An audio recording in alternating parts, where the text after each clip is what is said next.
I guess you're all familiar with filtering data in a data grid, but in this video I'm going to show you how our FNC DataGrid goes one step further and enables you to take filtering on a whole new level. I'm going to introduce you the filter actions that are available in our FNC DataGrid and show you how you can, through filter actions, choose whether you're going to either show a row when the filter matches or not, whether the appearance will automatically change upon matching a filter or not, or performing custom actions when this is the case, or even more, combine all these three things together. The demo code, we are going to have a look at it in the Delphi IDE, is also available for you to play with it, so the download link you find in this video here below. But let's not waste any further time and dive into our Delphi IDE and explore the filter actions. And this is the demo that we prepared especially for you, the demo with the FNC DataGrid. It is an FMX application, but as you know, FNC can be used in VCL Windows applications, FMX, cross-platform applications, and also TMS Web Core Web Client applications. We are in the Delphi 12.3 IDE, and first of all, I want to guide you through the properties of the FNC DataGrid that are relevant to filtering and more specifically to filter actions. Filtering starts under options, and under options we find filtering, and there we find common properties such as enable, where we can enable the filtering in the grid, where we can specify on what row the filter icons will be displayed. We can enable advanced filtering, multi-column filtering, for example here. And the actions, which is the topic of this video, you find them under filtering actions, where the default action is the hide row action. The typical filter actions you are familiar with, that is, a row that matches the filter condition will be displayed, a row that does not match the filter condition will be hidden. But there is more than that to it in the FNC DataGrid.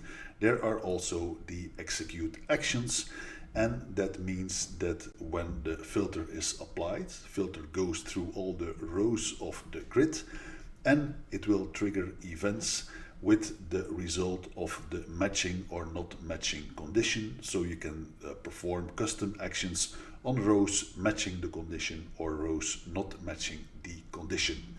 And in addition to that, we also have the apply appearance filter action.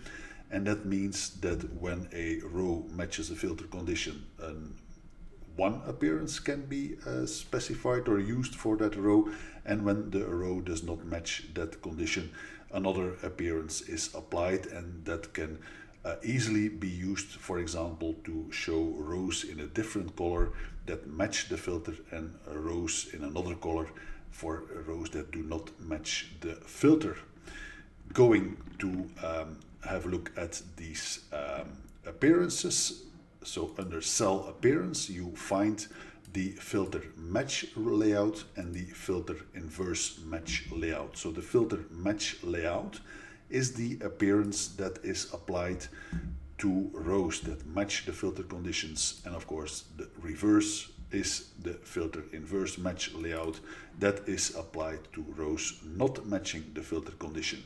And as you can see, in this appearance, you can control the background color, the font, you can control the border of these rows, alignment of text in cells, etc. So you can give a totally different appearance to rows that match the filter condition and rows that do not match the filter condition. And then we have, of course, the filter actions itself. We find them under filter actions, which is a collection of actions that can be executed.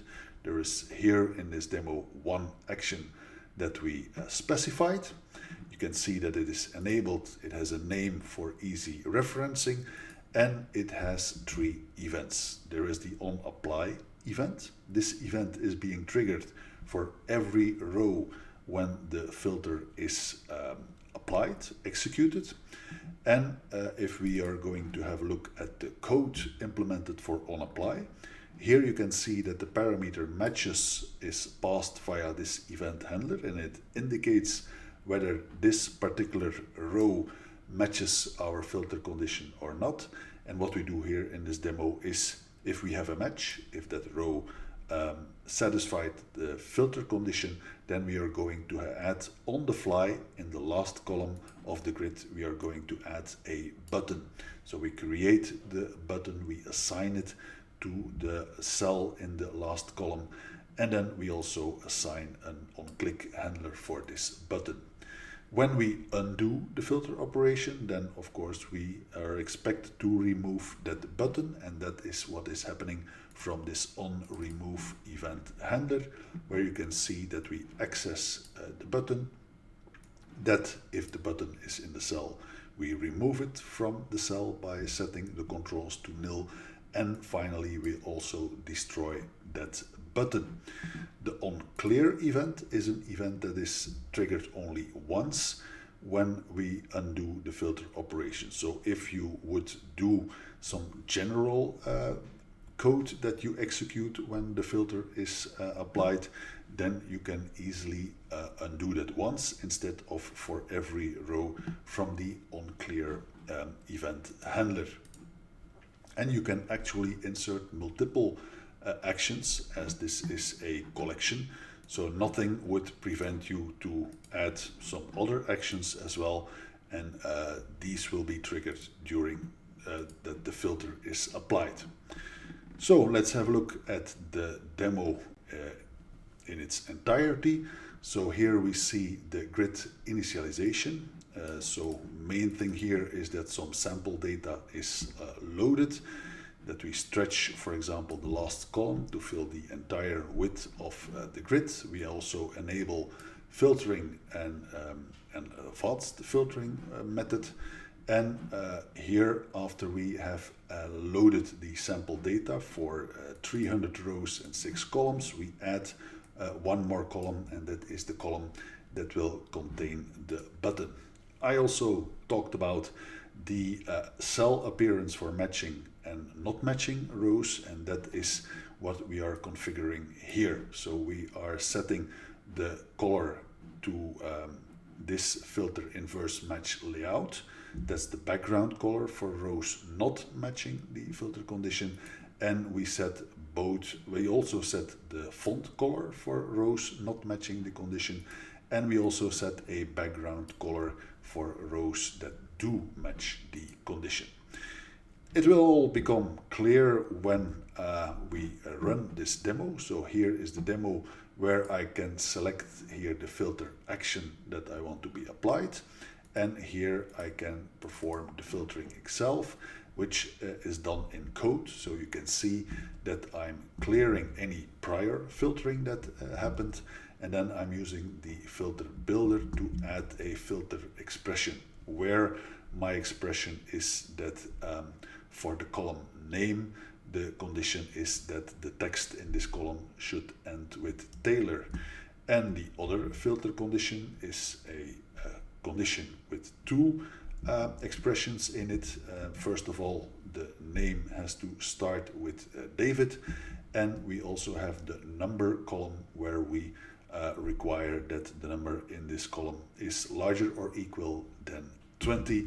And then when the filter builder is set up, we can call apply filter, and that filter will be applied. So let's run the demo and see everything in action.